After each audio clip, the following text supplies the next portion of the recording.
Hello, Sayan here, PT Skills bite-sized video on the vertebral column today. So grab your notebook and pen and we'll get cracking. This is short and sweet. So let me share my screen.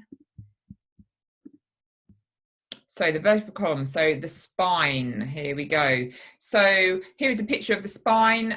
So what you will need to know is how many vertebrae we have in our spine. So we have 33.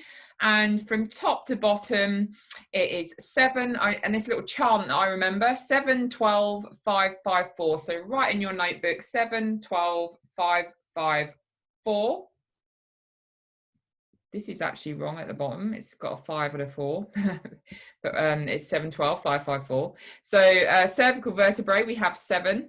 Atlas and axis are C1 and C2. So cervical 1 and cervical 2. And that is a pivot joint. So that rotates around. So that's your 7. Your 12 is your thoracic vertebrae. So that midsection. So we have 12 ribs. So 12 thoracic vertebrae. 5 lumbar vertebrae, so 5 in the lower section, so that little curve you have in your spine is your 5 vertebrae. 5 are fused to form the sacrum, so that heart-shaped muscle within the back of your pelvis. And then we have 4 fused for the coccyx. So no idea why these numbers are the wrong way around, but ignore that. So 4 fused to make the coccyx, which is that tailbone. So if we're looking at movement within these areas, if we go back up to the cervical, so the neck, we've got those 7 vertebrae. So the neck, we can flex, we can extend, we can lateral flex, so you can drop your ear to your shoulder. And because of the atlas and axis, it's a pivot joint, we can rotate the neck as well. Our thoracic vertebrae can do all of those things as well. So we can flex, extend, lateral flex, and rotate. Our lumbar vertebrae can flex slightly, has more extension than flexion, and it is quite limited on rotation and lateral flexion, which is why we kind of damage our lower backs a little bit more than the rest of the body maybe.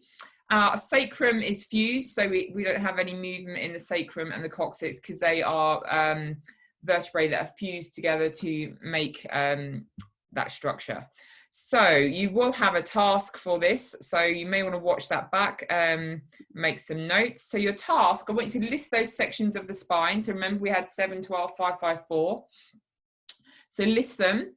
How many vertebrae are in each section, what are the names of each section, and what movement is available at each section. So you might want to just draw out a vertebrae on your bit of paper and then list off all the sections and the movements that are capable in each section. Would love to see your pictures as always below. So if you want to throw them in there, then do so. Any questions also you can pop below, and I'll see you soon.